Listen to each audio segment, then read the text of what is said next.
बोलिए बगला माई की, सिद्धाश्रम की, सभी साधकों भक्तों की, भुवनेश्वरी माता की, अपने अपने गुरु महाराज की। हर हर महादेव।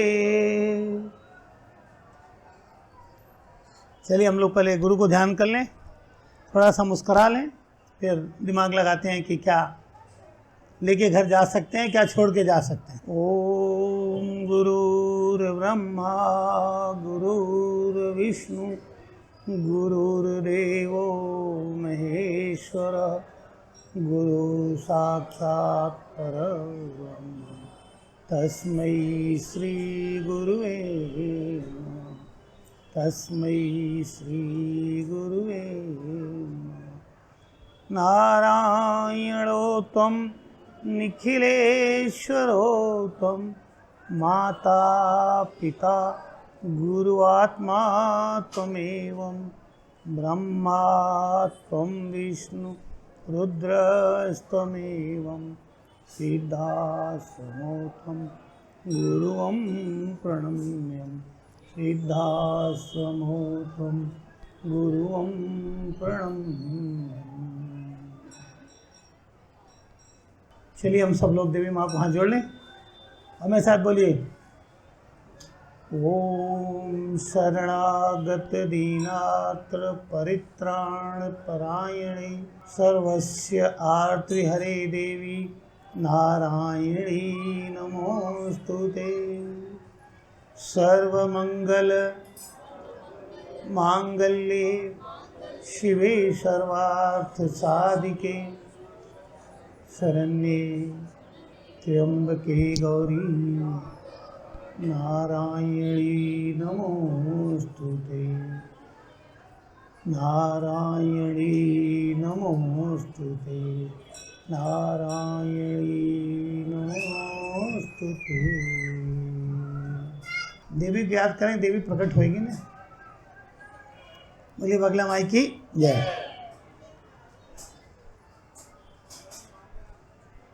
हम लोग मुस्करा लेंगे, हम मुस्कुराते ही रहेंगे। थोड़ा गहरी सांस ले लेंगे जिससे कि हमारे मन में जो तनाव है वो निकल जाए। जब आप बहुत थक हार के घर में घुसते हैं तो क्या करते हैं, तो तनाव निकलने की प्रक्रिया है अनजाने में। तो जितने प्राणायाम है वो तनाव निकालने की प्रक्रिया के लिए जानबूझ के किए जाते हैं। ये इतने अंतर है बस। वो जबरदस्ती प्राणायाम है, अनजाने में ये जानबूझ के प्राणायाम है। तो 3 बार गहरी सांस आप ले लीजिए, समझ लीजिए। और गहरी सांस का मतलब है कि अंदर मूलाधार तक सांस जाए, और वहाँ तक सांस तब जाएगी जब आप सीधे बैठेंगे। ऐसा हो के गहरी सांस आप नहीं ले सकते। अब बहुत गहरी सांस ऐसा बैठ के लेके दिखाओ, होएगा ही नहीं। और ऐसा हो जाओ तब तो सांस ऐसी होनी चाहिए कि धीरे धीरे पूरा फेफड़ा फूल जाए। फेफड़ा अंदर फूलेगा, बाहर नहीं फूलेगा। बोलिए चिंता, क्योंकि जब वो फूलेगा ना तो आपका जो प्राण है ना, प्राण शक्ति, वो सीधा उठ जाती है, गले की तरफ ऊपर आने लगती है। और साथ में जगत का एक नियम है कि आप हमेशा पेट को थोड़ा दबा के बैठें। आपका नाभि थोड़ा हमेशा दबा रहना चाहिए और ये फूला होना चाहिए।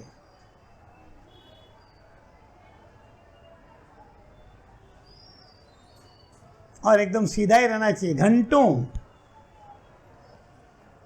लेकिन मजबूरी है कि प्रैक्टिस नहीं है, तब 2 मिनट में तब डुम हो जाते हो। चलो जो भी है प्रैक्टिस करेंगे तो ज़रूर आपको सफलता मिलेगी। मैंने जो सिखाया सर्व मंगल मांगल्य। आदमी अपने जीवन में क्या चाहता है कि सर्वत्र हमारे जीवन में मंगलमय हो, सब कुछ मंगल मंगल मंगल हो। मंगल और अमंगल कुछ भी न हो। और सर्वत्र हर क्षेत्र में मंगलता कौन प्रदान करेगा, मंगलमय जीवन कौन बनाएगा? केवल शक्ति बनाती है और कोई नहीं बना सकता। इसलिए ऋषि कह रहे हैं कि सर्व मंगल मंगल। जितने भी प्रकार के मंगल आप जानते हो, नहीं जानते हो, कल भी समझ सकते हो, मंगल राष्ट्र का भी होना चाहिए, मंगल परिवार का होना चाहिए, मंगल अपना होना चाहिए, मंगल इस लोक में भी होना चाहिए, मंगल परलोक में भी होना चाहिए, और मंगल अगले जन्म को लेने से पहले भी मंगल हो जाए, तब आप मंगल अच्छे घर में पैदा हो जाओगे। तब जैसे आप पैदा होगे ढोल नगाड़े बजने लगेंगे, मंगल वाद्य, मंगल गीत।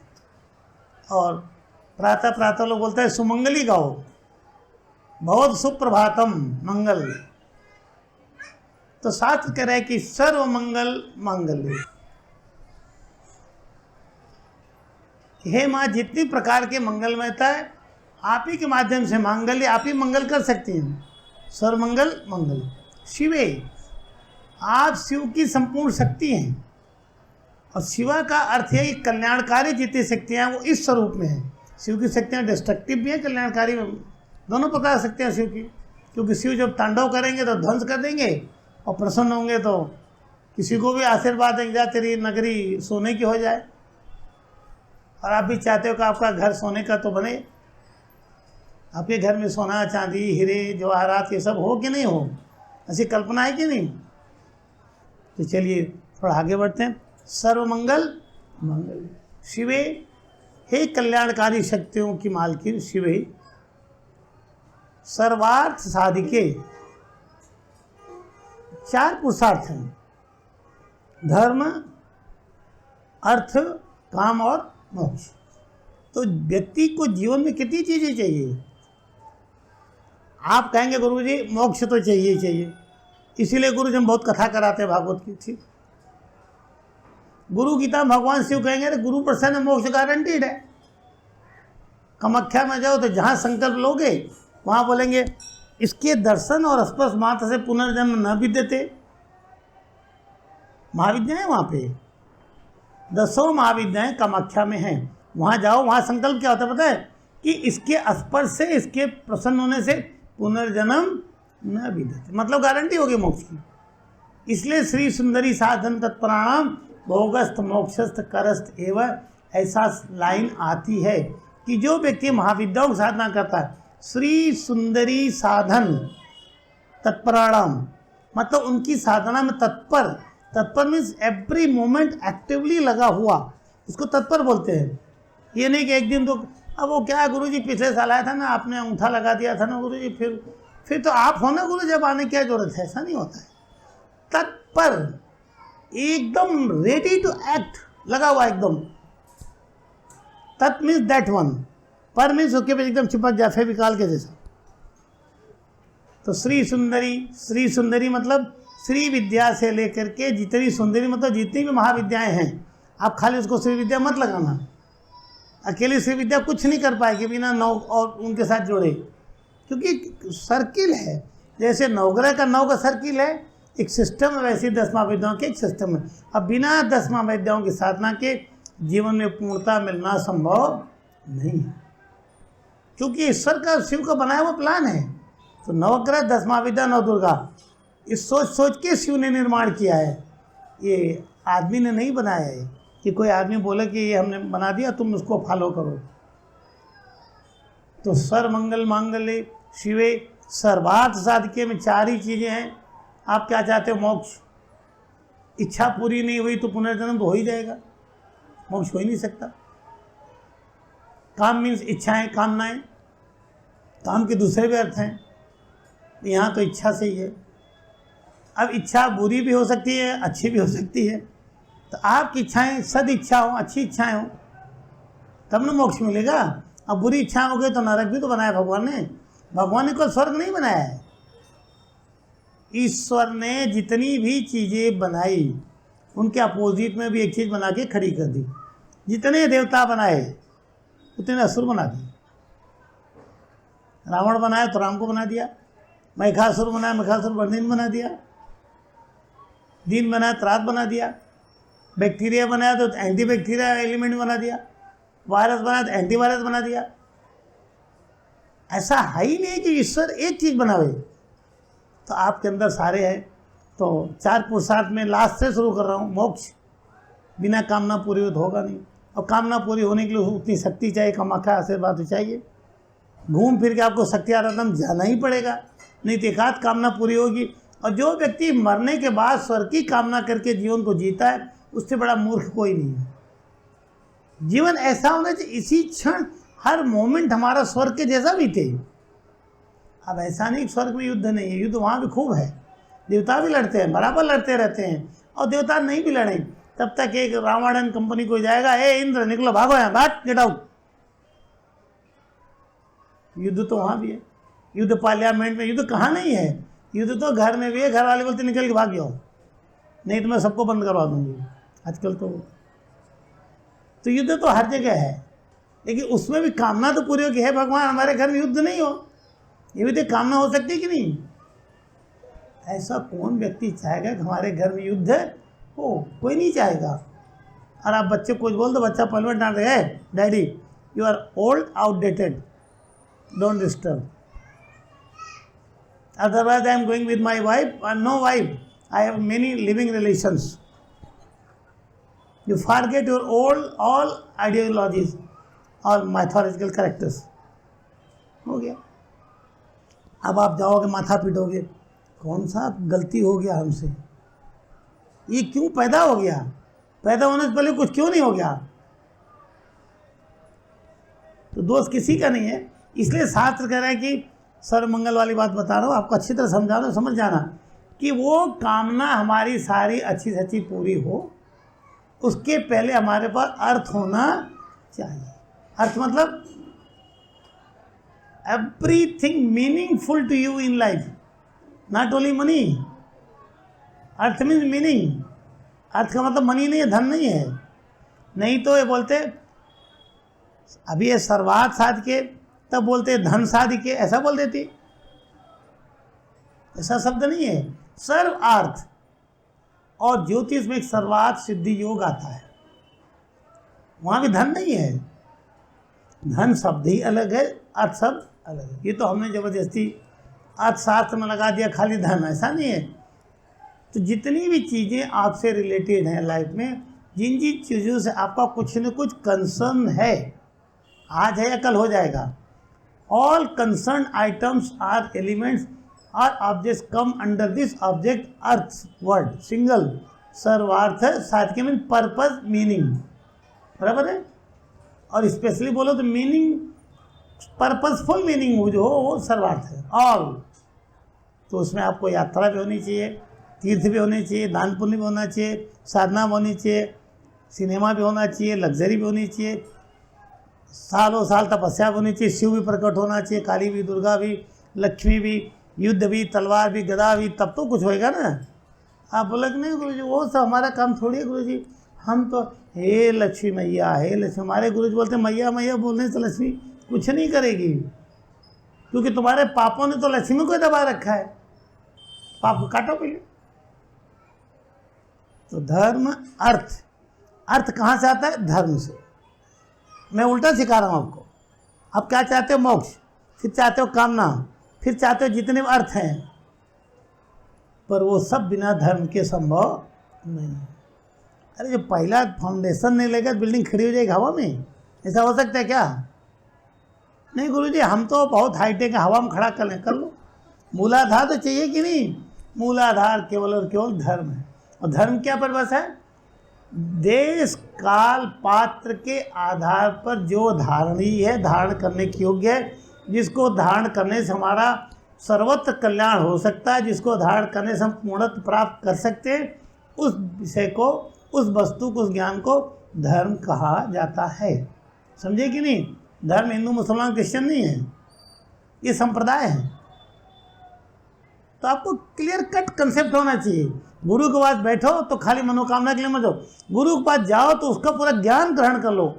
सारा का सारा गुरु का ज्ञान आपके अंदर आ जाना चाहिए, तब जब आप रात को बैठोगे तब आपको कोई टेंशन आएगा ही नहीं। क्यों टेंशन नहीं आएगा?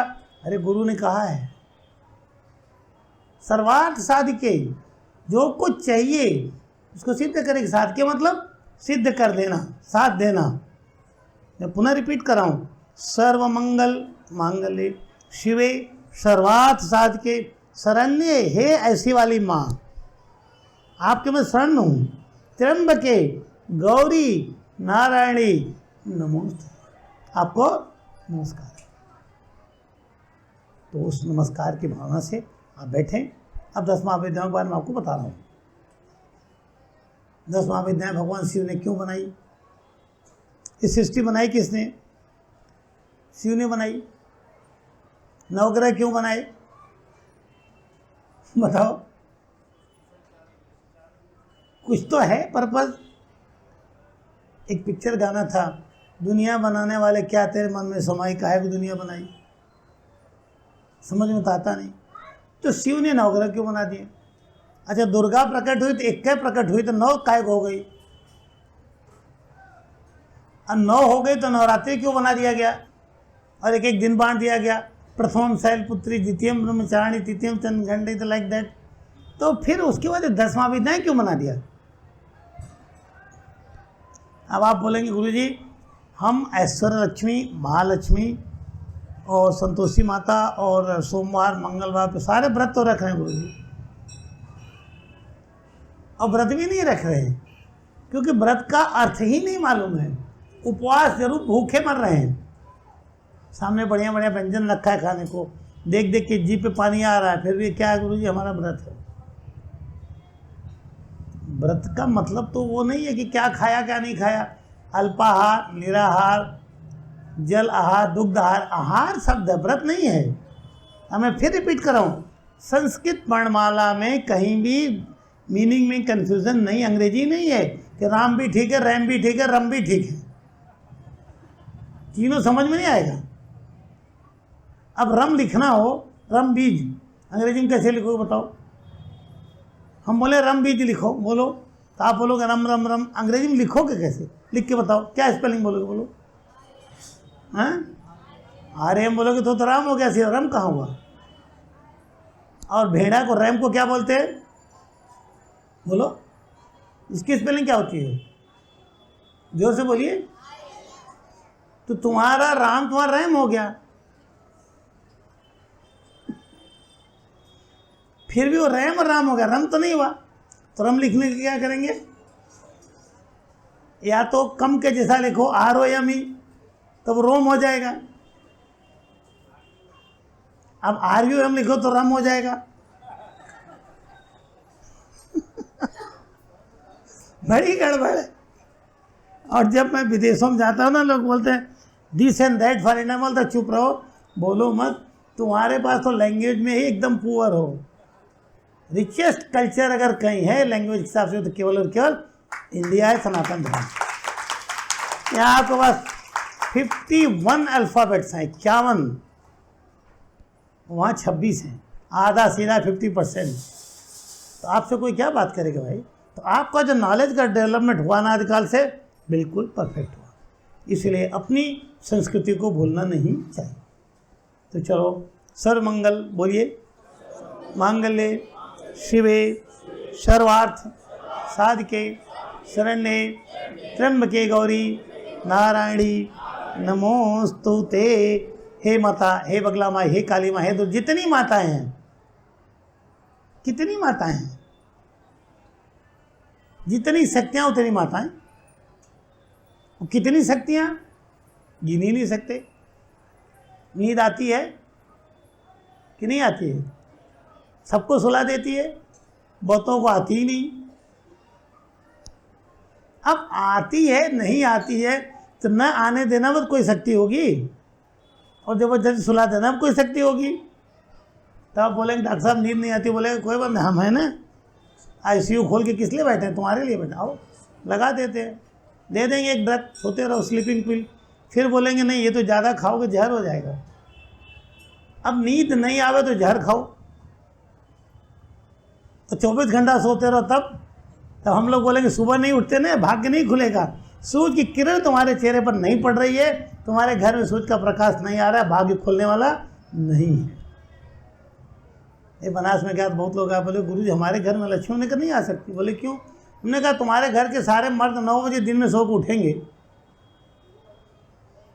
और महिलाएं भी 8 बजे से पहले नहीं उठेंगे, तो लक्ष्मी कहाँ से आएगी बताओ? लक्ष्मी तो प्रातःकाल ब्राह्म मुहूर्त से चलना शुरू करती है। और जिस व्यक्ति के घर का दरवाज़ा ब्राह्म मुहूर्त में साफ सुफ करके बाहर एकदम पोछा वछा झाड़ू मार के थोड़ा सेंट पेंट गुलाब के फूल पंखुड़ी रोरी रक्षा दिया बत्ती नहीं हुआ, वहाँ लक्ष्मी घुसेगी क्या? तो लक्ष्मी के लिए तो भाई बड़े खेल है। क्योंकि लाखों लाखों लक्ष लक्ष रूपेण ये भांति सैव लक्ष्मी, जो लाखों लक्ष्मी से लाख, और लक्ष्य को अगर बदले तो लक्ष्य, goal, object, aim of the life, वहाँ तक जो शक्ति ले जा सकती है उसको कहते हैं लक्ष्मी। तो शक्तियाँ अनंत हैं, तो माताएं भी अनंत, हर शक्ति को माँ कहा है। इसलिए बोलते हैं या देवी सर्वभूतेषु निद्रा रूपेण, नींद के रूप में, या देवी सर्वभूतेषु मातृ रूपेण, या देवी सर्वभूतेषु क्षुधा रूपेण। भूख लग गई तब आप भूख कंट्रोल कर लोगे? बोलो, कंट्रोल कर लोगे? चक्कर खा के गिर जाओगे। कहीं ना कहीं तो गड़बड़ है, क्योंकि शक्ति है। शक्ति जब आप दुर्गा सप्तशती पढ़ेंगे तो या देवी सर्वभूतेषु, मतलब सब में, निद्रा, तुष्टि, पुष्टि, क्षुधा, पता नहीं कितना नाम लिखा, और सब लिखने के बाद भी कोई पूरा नहीं लिख सकता। कितनी शक्तियाँ। अब आपको मेन पहले तो शिविर में आनंद कैसे आएगा बताओ? मैं भी आज बोल रहा था, माता शिविर में आनंद कैसे आएगा? अन्नपूर्णा माई बोली, देख मैं हूँ तो आनंद आता है हर जगह। कौन सी शक्ति हर जगह आनंद देती है? अच्छा अच्छा खाने को मिले, रसगुल्ला मिले, पूड़ी मिले, रबड़ी मिले, पिज़्ज़ा मिले, ये भी मिले, वो भी मिले। तो माँ बोलती है कि जब मैं प्रसन्न अन्नपूर्णा तो लाइफ में आनंद है। लेकिन ये आनंद भी कब है? जब तुम्हारे पास घर में साफ सूफ कोई एटमॉस्फेयर हो, अच्छा कुर्सी हो, टेबल, या नीचे बैठ के खाएं, अच्छे व्यंजन हो, और उन अच्छे व्यंजनों को पकाने वाले भी अच्छी हो, तो आपकी माँ भी बड़ी अच्छी हो। यहाँ अच्छी मतलब ब्यूटी से नहीं है, क्योंकि जैसे ही मैं अच्छे बोलूँगा आप दिमाग खराब हो जाएगा तुरंत, दूषित है। एक भावना होती है माँ की कि मैं अपने बच्चे को अच्छा से अच्छा, पौष्टिक से पौष्टिक चीज़ खिला दूँ ताकि ये स्वस्थ बना रहे। स्वास्थ्य की कामना लेके जो खाना पकाता है या पकाती है, वो वैल्यू बहुत है। क्योंकि प्रथम नंबर की लक्ष्मी स्वास्थ्य लक्ष्मी है, दूसरी कोई लक्ष्मी काम नहीं आ सकती। और स्वास्थ्य बिगड़ गया, सब बिगड़ गया। और स्वास्थ्य कई प्रकार के, मानसिक, शारीरिक, आर्थिक वगैरह वगैरह। और जिसका मानसिक स्वास्थ्य बिगड़ गया, बुद्धि खराब हो गई, तब क्या करें? बुद्धि को भी सद्बुद्धि में ले जाने के लिए मन को कंट्रोल में लाना पड़ता है, और मन भी सही दिशा में चले, इसके लिए अन्न सही होना चाहिए। तो सही ढंग से पकाया जाए, सही घर में पकाया जाए। लेकिन घर सही कब होगा? जब भुवनेश्वरी कृपा करेगी तब होगा। अब बात समझ में आई? इतना घुमा फिरा मैं आपको कहाँ ले गया? क्योंकि बिना भुवनेश्वरी के भौतिक जगत में आनंद संभव नहीं। जितना भी भू संपत्ति, भ शब्द में जो कुछ आ रहा है, भू और भुवन, 14 की 14 भुवन की मालकिन केवल भुवनेश्वरी है। अगर वो प्रसन्न नहीं है तो, और अगर बाई चांस भुवनेश्वरी का श्राप किसी को लगा हुआ है, पिछली बार मैंने कहा था अगर विश्वकर्मा का श्राप किसी को लगा, उसको मकान नहीं होगा, नहीं होगा, नहीं होगा। और ऐसे बहुत से लोग हैं 20-25 साल भाड़ा भरते भरते इतना भाड़ा भर दिया जितने में कई मकान हो जाते हैं, पर मकान नहीं हुआ। किसका श्राप? विश्वकर्मा, वास्तुदेव। और ग्रहों में किसका श्राप? मंगल का। कहीं न कहीं आपने अमंगल कार्य कई जन्मों में कर रखा है, वो तो अलग विषय। इस जन्म में आपने कहीं न कहीं अमंगल कर दिया, और जैसे ही अमंगल आपने कर दिया, फिर आप अपनी बर्बादी का सिनेमा खुद देखते रहो। और सबसे बड़ा अमंगल इस जन्म में क्या करते हैं? गुरु के प्रति खुरापात। क्योंकि गुरु से बड़ी कोई शक्ति ब्रह्मांड में नहीं है। और अगर गुरु प्रसन्न है आपके कर्मों से, तो आपका मंगल होगा ही होगा। और आपकी गलतियों से गुरु की शक्तियाँ प्रसन्न नहीं है। गुरु व्यक्ति नहीं होता, उसके अंदर निहित शक्तियाँ होती, तो आपका मंगल होना शुरू हो जाए। तो बड़ा सावधान होना चाहिए। और भुवनेश्वरी मीन्स भवन, प्रॉपर्टी, भूमि। तो उसके लिए सबसे महत्वपूर्ण ग्रह का नाम है मंगल। तो भुवनेश्वरी बिना मंगल की नहीं चलती, विश्वकर्मा बिना मंगल के नहीं चलेंगे। तो भूमि का पुत्र ही वही है। पुत्र का मतलब वो पैदा हो। भूमि अपने संतान को पसंद करेगी कि नहीं? धरती माता, अगर आप मंगल हैं, और मंगल का तात्पर्य क्या है?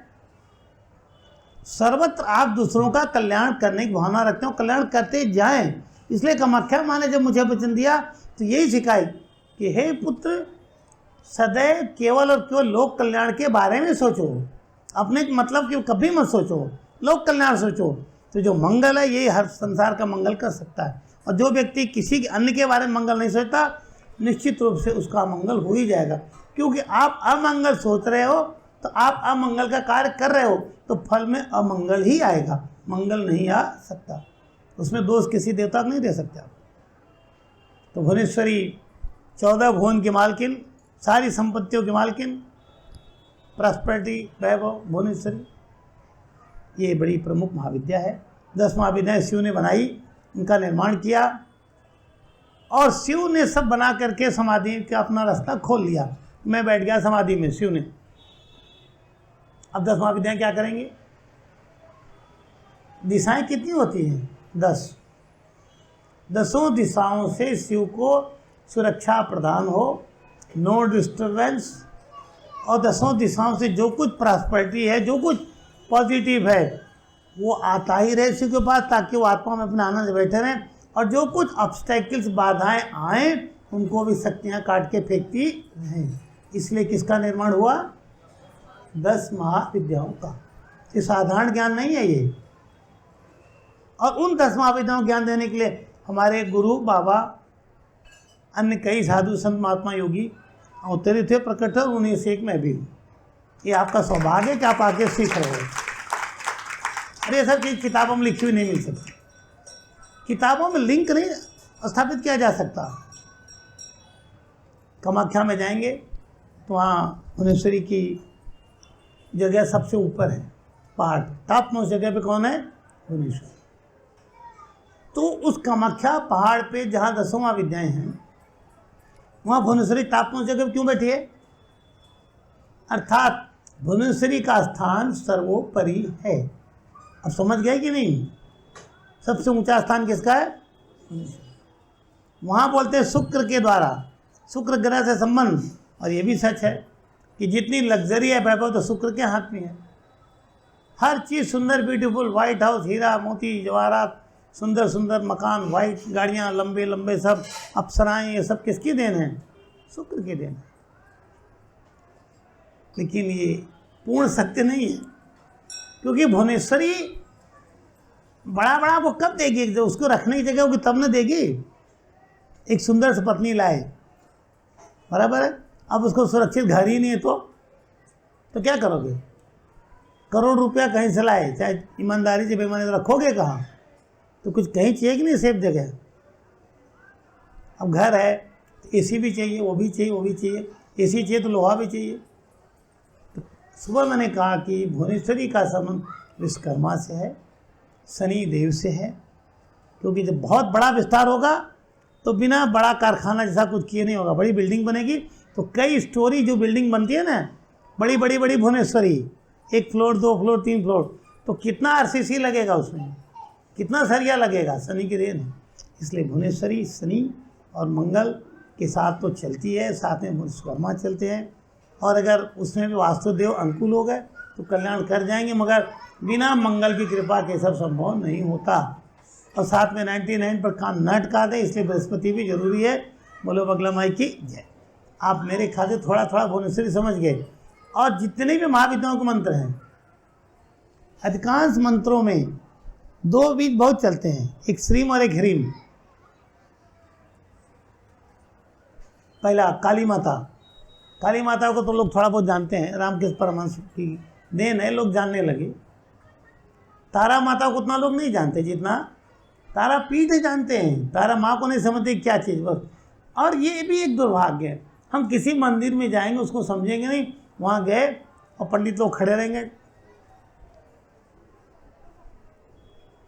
क्या ज्ञान है, उसके मूल में क्या है, ना उन्हें पता ना आपको जानने की इच्छा है। दोनों बात है, आपको भी इच्छा जानने की नहीं है।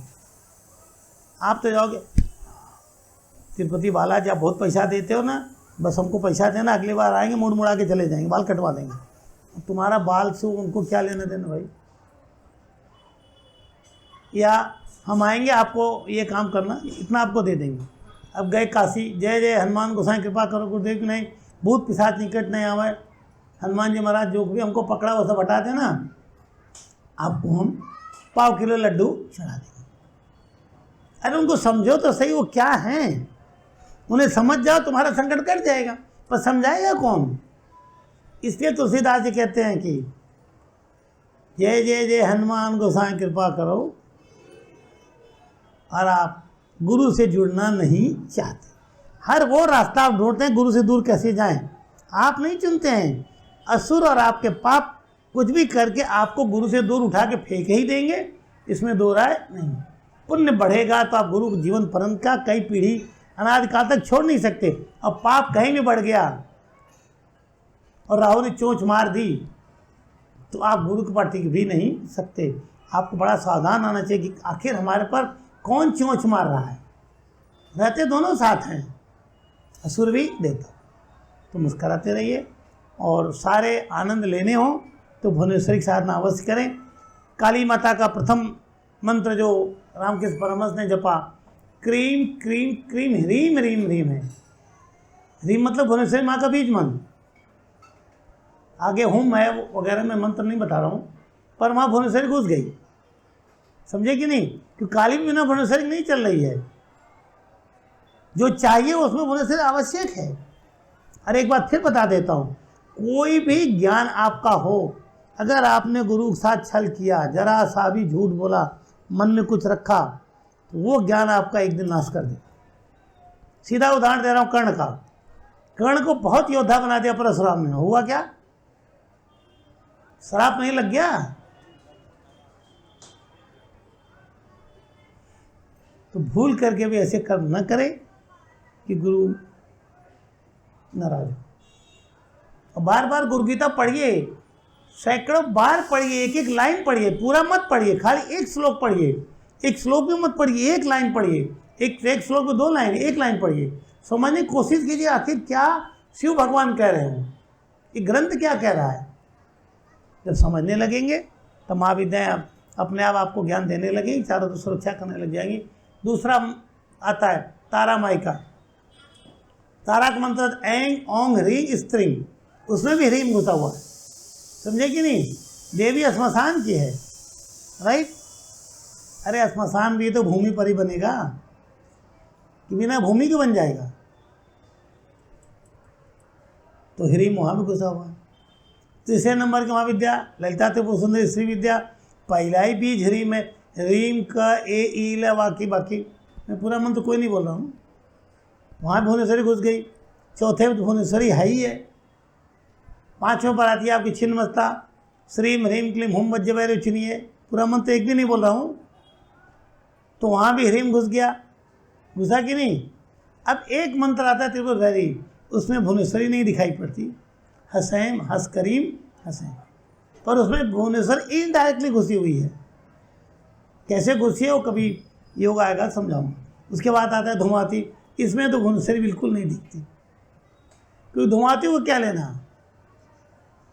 वो तो अलक्ष्मी मानी जाती है, कुछ आनंद वैभव कुछ है ही नहीं, वहाँ घुसी नहीं है।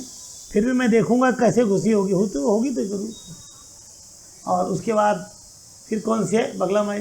तो बगला माई के मंत्र में दोनों आते हैं, ह्रीम बीज भी है, ह्रीम बीज भी है। और उसके बाद आपको मातंगी आती है। मातंगी में कौन सा मंत्र है? ओम ह्रीम क्लीम, वहाँ भी ह्रीम घुस गया, समझे कि नहीं? लास्ट में कमला आती है, कमला में भी एम ह्रीम श्रीम क्लीम घुस गया ह्रीम। तो हर महाविद्या में कौन घुस गया?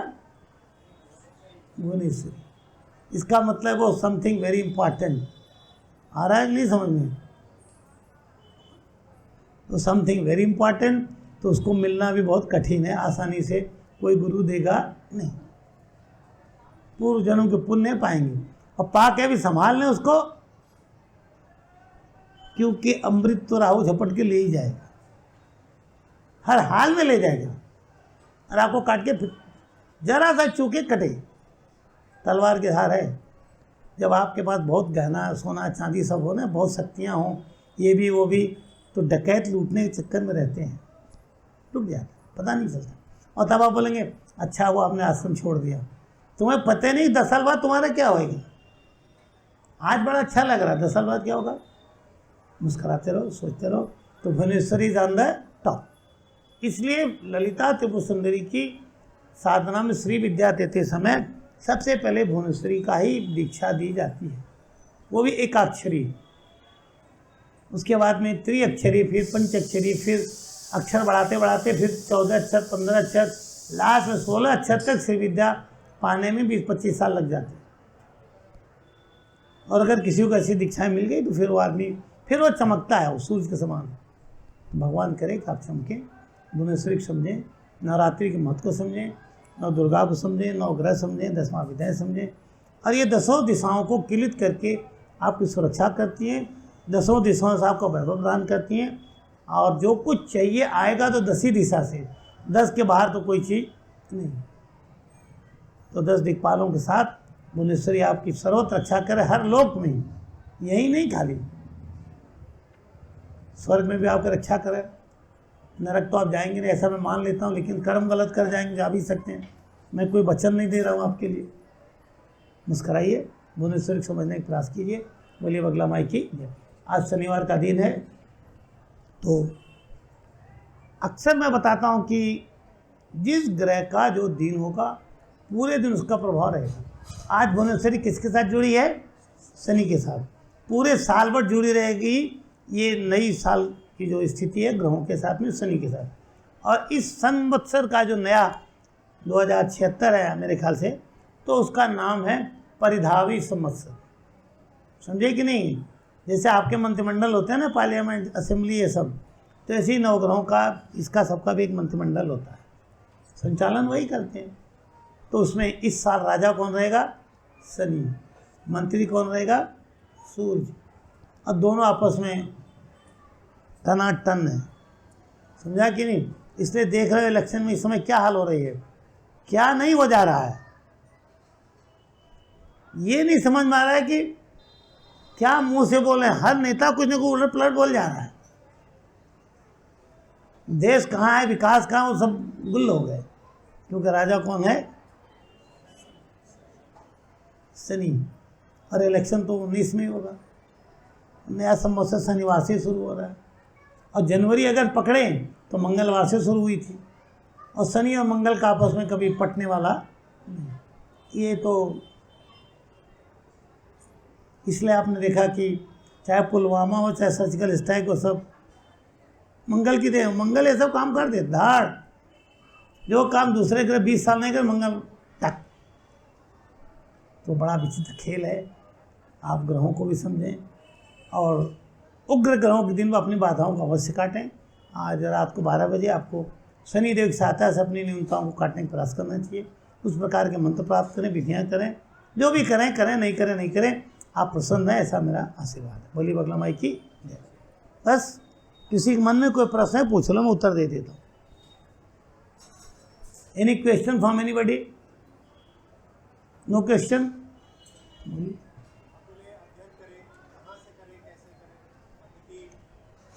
अध्ययन थोड़ा बहुत तो भाई बुक्स ढूंढिए, पढ़िए। अब आजकल तो इंटरनेट है। अब इंटरनेट में लोगों तो डाल तो देते हैं, पर वो लोग डाल देते हैं खुदे कुछ पता नहीं होता, पर एटलीस्ट कुछ तो मिल ही जाता है। बाकी भाई अगर सचमुच बहुत ज्ञान चाहिए तो 2 ही शब्द हैं, एक वेद और एक उपनिषद। वेद मीन्स सर्वज्ञ, जो सब कुछ जानता है। और ब्रह्मांड का सारा ज्ञान केवल शिव से चलता है। अगर आप समाधि में चले जाएं, कितने अनपढ़ हों, आपको कोई किताब पढ़ने की जरूरत नहीं है। सारा ज्ञान, सारा भेद स्वतः प्रकट हो जाएगा। उदाहरण रामकृष्ण परमहंस, अंगूठा छाप। जीसस ज़्यादा पढ़े लिखे नहीं थे। मीराबाई, सूरदास से बहुत पढ़े लिखे नहीं थे। अधिकांश संत ज़्यादा पढ़े लिखे हुए ही नहीं, तो समाधि में चले गए। जो समाधि में चला गया तो सारा ज्ञान स्वतः प्रकट हो जाता है। तो समाधि में जाने का प्रयास करिए, और समाधि में ले जा सकते हैं केवल और केवल शिव। और अगर आप शिव बन गए शिव की साधना के माध्यम से, तो शिव का तात्पर्य केवल और केवल शक्ति, और इसका तात्पर्य केवल और केवल आनंद। फिर आपके आनंद को कोई छीन नहीं सकता। शिव कितने आनंद में रहते हैं।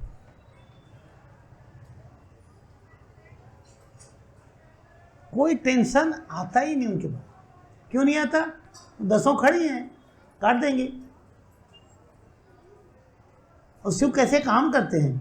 कभी इस लॉजिक को समझो कि सब कुछ आंख बंद करके बैठा हुआ हमारा सबसे बड़ा जो देवता है, जो पूरी सृष्टि बना दिया, वो कैसे कंट्रोल कर रहा है। सोचना चाहिए कि नहीं? आप छोटा से घर नहीं संभाल पाते, कुछ नहीं कर पाते, वो कैसे संभाल रहे हैं? उन्हीं के औलाद तो हम भी हैं।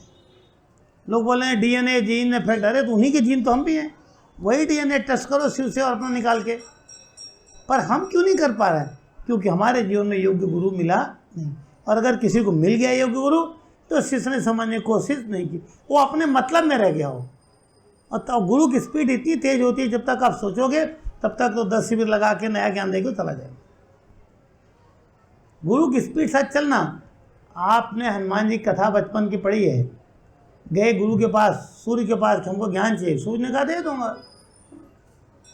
और जब ज्ञान लेने गए तो पहली मुलाकात होगी राहु से। आपने पढ़ा होगा, पुराण वहाँ देखा होगा, सीरियल वगैरह। हनुमान जी सूर्य के पास पहुंचने से पहले किससे मुलाकात हो गई? मैं बार बार कह रहा हूँ, आपको गुरु तक पहुंचने नहीं देगा, और पहुंच भी गए तो उखाड़ के आपको निकाल के फेंक देगा। तो उससे सावधान होना ही पड़ेगा, उसको कंट्रोल में लेना ही पड़ेगा। और राहु हमेशा बकरी रहता है, समझे कि नहीं? मतलब आपको हमेशा देवता से विपरीत ही खींचेगा, वो हमेशा बुद्धि खराब करेगा। तो क्या फायदा, तो क्या फायदा, तो क्या फायदा। और अच्छी तरह समझा देगा, फिर आप समझ जाओगे क्या फायदा। 20 साल बाद पछताओगे, अरे यार ये होता तो सूर्य भगवान कहते हैं कि हनुमान मैं दूंगा तुमको ज्ञान, राहु से तो निपट लिए, लेकिन तुझे मेरी स्पीड के साथ चलना पड़ेगा, समझे कि नहीं? और उल्टा चलना पड़ेगा, क्योंकि मैं अगर इधर मुंह है तो तुम्हारा मुंह मेरी तरफ होगा, तब ना ज्ञान ग्रहण करोगे। लॉजिक समझो, मैं ज्ञान दे रहा हूँ, सूर्य भगवान कह रहे हैं तुम्हारा मुंह मेरी तरफ होगा तब ना, क्योंकि हनुमान जरा भी इधर उधर लुढ़क जाएंगे, गिर जाएंगे। सूर्य तो कैसे चलने में, उनकी स्पीड कितनी है। हनुमान जी का मुझे स्वीकार है। तो ऐसा कौन सा भक्त है जिसको ये स्वीकार है गुरु जी का ज्ञान सचमुच ग्रहण करे, और करना है तो गुरु के सामने होकर बैठो। जब गुरु प्रवचन दे बैठो सामने। अब आप बोलो गुरु जी बहुत काम है, बहुत काम है। अरे तुम्हारे सारे काम तो शक्तियाँ कर देंगी। बड़े बड़े महापुरुष जो सफल होते हैं, समाधि में बैठ गए, उनके आश्रम खुद बन जाते हैं, वो बनवाने नहीं जाते। एक योगी पहाड़ पे जाके बैठ जाता है, कोई लेना देना नहीं, किसी को पानी भी नहीं मांगता किसी, धीरे धीरे वहाँ महल बन जाता है। सीढ़ी कितना बड़ा बन गया। क्या मांगने गए थे क्या सबसे? वो चंदा मांगे थे। वो शक्ति जागृत करने के लिए, ज्ञान प्राप्त करने के लिए एक ही तरीका है कि आप गुरु से जुड़ो, दीक्षा लो, उसकी बातों को अक्षर से समझो और उसके कहे के अनुसार अपने जीवन को ढालने का प्रयास करो। धीरे धीरे धीरे धीरे सब कुछ खुलने लग जाएगा। और शास्त्र कहता है कि यस स्मृत्या नाम उक्त्या च ज्ञानम उत्पद्यते स्वयं, जिसको याद करके या नाम लेने ज्ञान अपने आप प्रकट हो जाए, उस शक्ति को गुरु शक्ति कहा जाता है। और गुरु कहते हैं वेद, और उपनिषद वेद के बाद है। उपनिषद नज़दीक बैठना, उपमान एकदम नज़दीक निवास करना, तो शिष्य ही गुरु के नज़दीक बैठता है। पुत्र पुत्री बैठते हैं, लेकिन वो ज्ञान के लिए नहीं बैठते, बहुत ही जगह संबंध है। शिष्य किस लिए बैठता है? ज्ञान के निमित्त। यहाँ भी बड़ी भारी विडंबना है कि आपको ज्ञान की भूख नहीं है। फिर भी कोई बात नहीं, कुछ तो है, कुछ है तो एक दिन वो बदल जाएगा उसमें। मैं भी अपने गुरु के पास गया तो बदल गया, बहुत बदल गया। बदल गया तो अब आप तो देख ही रहे हो, कहाँ से ज्ञान आ रहा है भाई। कोई किताब पढ़ थोड़ी प्रवचन करता हूँ। अभी हिसुआ गया था, हमारे नरेंद्र जी बैठे हैं, 5000 की भीड़ थी वहाँ प्रोग्राम में। कई लोग मुझसे पूछते हैं गुरु जी आप कैसे बोलते हो सभी, और आप बोलते हैं जिसको जो पूछना है पूछो। तो क्या पढ़ के आते हो गुरु जी? मैं बोला भागवत कथा थोड़ी कर रहा हूँ भाई, ये तो अंदर से है। सारा वेद वेदांत आपके अंदर गुरु स्थापित कर देता है, त्रिकाल ज्ञान दे देता है, आज्ञा चक्र जागृत क्या नहीं कर देता गुरु। और इस ब्रह्मांड में ऐसा कोई ज्ञान नहीं जो ईश्वर आपके सामने प्रकट न कर दे। आप उसमें लग जाएंगे तो जड़ी बूटी भी आपसे बोलेंगे, पत्थर भी आपसे बोलेंगे, हीरा मोती भी आपसे बोलेंगे कि भाई मैं इस काम की चीज़ हूँ, मुझे ले चलो। समझा कि नहीं? तो बोलो बगला माई की जाए। पर चाहे पत्थर हो, चाहे हीरा हो, चाहे मोती हो, सब रहेंगे तो पृथ्वी घर में ही, और पृथ्वी भी अगर किसी के अंडर में 14 भुवन में ही है, सब कुछ घूम घाम के किसके अंडर में है? तो बोलो भुवनेश्वरी माता की जय। बस आज का प्रवचन यहाँ समाप्त करते हैं।